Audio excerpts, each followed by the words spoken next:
Do you know what comes to many people's mind when they hear the word Islam? This is what comes to their minds: violence, terrorism, oppressing women, craziness, and sometimes they talk about Muslims as if we are bloodthirsty. But this is not Islam. In fact, if we look at the biggest wars and terrorist acts, they were caused by non-Muslims. Who caused the First and Second World Wars? Who bombed Hiroshima and Nagasaki and killed more than 250,000 human beings? Who invaded Iraq and killed more than 500,000 Iraqis during the Iraq War? Who has been killing the Palestinians every day since 1948? So, no religion should be judged by a selective few who associate themselves with a particular faith. The religion should be judged by its teachings, not by its people. I mean, I won't judge Christianity by the action of the Spanish Inquisition, or the action of George Bush, or Anders Breivik, the Norwegian terrorist who did a bombing in Oslo which killed 77 people, and then this terrorist act was linked to Muslims. Then they realized that he is an extreme Christian and anti-Islam. So, I would rather judge Christianity by its teachings. But the Islamic teachings in your book say to kill non-Muslims. Have you read these verses through the Quran yourself? No. That's why you are claiming this. A lot of the Islam haters on TV or the websites take the verses out of context to serve the meaning that they want. The verses you are talking about were revealed in a state of war where the Muslims were defending themselves and also to fight those who kicked them out of their houses. Even in the state of war, Allah commanded Muslims to not transgress. وَقَاتِلُوا فِي سَبِيلِ اللَّهِ الَّذِينَ يُقَاتِلُونَكُمْ وَلَا تَعْتَدُوا إِنَّ اللَّهَ لَا يُحِبُّ الْمُعْتَدِينَ. That's what your media won't show you. They ignore the fundamental teachings of Islam that emphasize acting justly to human beings, no matter who they are. Once a funeral passed by the Prophet Muhammad, then he stood up as a sign of respect. One of the companions said to him, "It's a Jew's funeral." Then the Prophet Muhammad said, "Was he not a human being?" They ignore the Quranic teachings that say, يا أيها الذين آمنوا كونوا قوامين لله شهداء بالقسط ولا يجرمنكم شنآن قوم على ألا تعدلوا اعدلوا هو أقرب للتقوى. And also they ignore the Prophet Muhammad teachings that emphasize to take care of the others. The Prophet Muhammad said, "None of you is a believer if he eats his full while his neighbor is hungry." That shows that we must take care of the others. And we will not be true believers if we just care about ourselves and forget the others. What about oppressing women? I'll make a new video about this topic. But let me tell you something. As we know, Islam is the fastest growing religion. The amazing fact, most of those who convert are women. So, who should I believe? Okay, now tell me about Muhammad. Why did he invent Islam? I made a video about the Prophet Muhammad. Please check it out when you're done watching this video. Well, many people think that Islam is a new religion that has been brought by the Prophet Muhammad. And this is not correct. Islam is the religion of all the prophets and messengers. Adam, Abraham, Noah, Moses, Jesus, and Muhammad, peace be upon them all. No one can be Muslim if he rejects to believe in any of them as messengers of God. All of them are Muslims, and their message was calling people to submit and surrender to the one God without any partner or children. Wait a minute, are you saying that Jesus was a Muslim? Yeah, as I just said, Islam is not a new religion that has been brought by the Prophet Muhammad. The word Islam is an Arabic word which means peace, submission, obedience, and surrender to the one God. If you mix these words together, you would get the word Islam.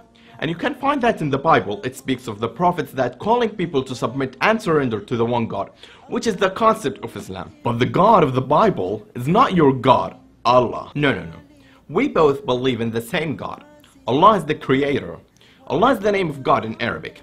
Even the Arab Christians say Christ is the son of Allah. And we as Muslims believe in the Gospel, Torah, and Psalms, but we believe that they have been distorted. But the word Islam does not exist in the Bible. But the concept of Islam exists in the Bible, and the word Islam exists in the Quran. What is Quran? Quran is our book, the word of God, the final revelation. Just as there is an Old Testament and a New Testament, the Quran is the last testament. Come on, your book was written by Muhammad. Have you ever read the Quran from cover to cover? No. So, I don't know how you claim that it was written by the Prophet Muhammad. Anyway, Let's say that it was written by the Prophet Muhammad. Would you believe me if I said that there are verses that threaten the Prophet Muhammad? It could be written by inspiration of the devil. How could it be written by inspiration of the devil while the Quran warns us to not follow the devil and tells us that he is the enemy? If you don't have enough information about Islam, you would expect the Prophet Muhammad's name would be mentioned more than the others. But guess what? Moses was mentioned 136 times. Jesus was mentioned 25 times. Abraham was mentioned 69 times. Noah was mentioned 43 times, while Muhammad's name was only mentioned 4 times in the Quran. You will not find the Prophet Muhammad's compassion and emotional difficulties that he experienced through his life. His wife Khadija, who loved him so much, and his wife Aisha, the most beloved person to him, were never mentioned in the Quran. But guess which woman was mentioned in the Quran? The mother of Jesus, the Virgin Mary, or as we say, Maryam. Her name was mentioned 34 times, and there's a whole chapter called Maryam. If the Prophet Muhammad was the author of the Quran, why didn't he name some chapters with his mother, wives, or daughter's name instead of Mary? If you look at some of the non-Muslim scriptures, we would be shocked to see man's messages were written into holy book, but we don't have that in Islam. Islam is not just a religion, it's a way of life. It's a complete and perfect system of actions that makes the person and the society as a whole better and solves the issues that the community faces.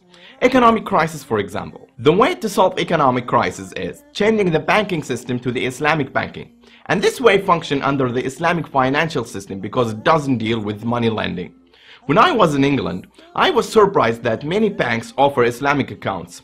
You can Google the Islamic banking and read more about it. The other issue is poverty. Islam has the solution for poverty. How? One of the pillars of Islam is zakah, which means charity. Zakah is an obligatory form of charity expected from every Muslim individual, consisting of spending 2.5% of one's wealth for the benefit of the poor or needy once a year. Just imagine what if every single rich Arab gave his zakah. Do you think that there will be something called poverty? The other issue is alcohol abuse. In America, alcohol is linked to 75,000 deaths a year. According to an analysis of national data on the prevalence of alcohol involvement in crime prepared by the United States Department of Justice, victims and offenders both report about 4 in 10 violent crimes involved alcohol use by the offender. Drinking offenders committed over a third of the rapes or sexual assaults of persons older than 12 and over a quarter of the aggravated and simple assaults according to victims' perception. Alcohol was part of about 40% of violent victimizations of a current or former spouse, boyfriend, or girlfriend. Could you imagine how the world would be without alcohol? If we want to think of a way to ban alcohol, we will try to figure out the best way. But what is the best way? I'll give you 2 historical examples of banning alcohol. One of them succeeded, and the other one failed. How did alcohol get banned in America in 1920? And how did alcohol get banned in the city of the Prophet 1400 years ago? In 1920, the Prohibition movement in America banned alcohol thoroughly, which was the absolute wrong way to do it. And that law was backfired and led to a big corruption. Now look at how the teachings of the Quran, which dealt with this issue in the Prophet Muhammad's city, with the community where the majority of them were drunkards. The way of the Quran with the how to do alcohol prohibition went in 3 stages gradually, which is a way that takes into consideration the mental state of the community. The first stage is showing the community that drinking alcohol is not a good to do, and that prepares them in principle. يسألونك عن الخمر والميسر قل فيهما إثم كبير ومنافع للناس وإثمهما أكبر من نفعهما. The second stage is order them not to approach the prayer when they are in a drunken state. While they pray 5 times a day in different times, that will be quite hard though, and would force them to lessen the amount they drink. يا أيها الذين آمنوا لا تقربوا الصلاة وأنتم سكارى حتى تعلموا ما تقولون. The third and last stage is forbidding it ultimately after the psychological preparation. يا أيها الذين آمنوا إنما الخمر والميسر والأنصاب والأزلام رجس من عمل الشيطان رجس من عمل الشيطان فاجتنبوه لعلكم تفلحون. Anyway, I don't want to take up any more of your time.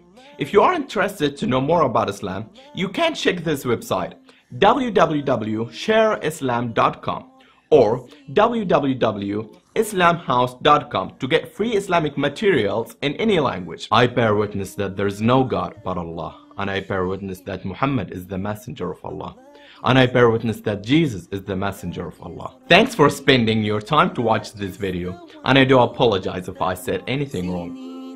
He is our creator, He is our sustainer, and He is the one who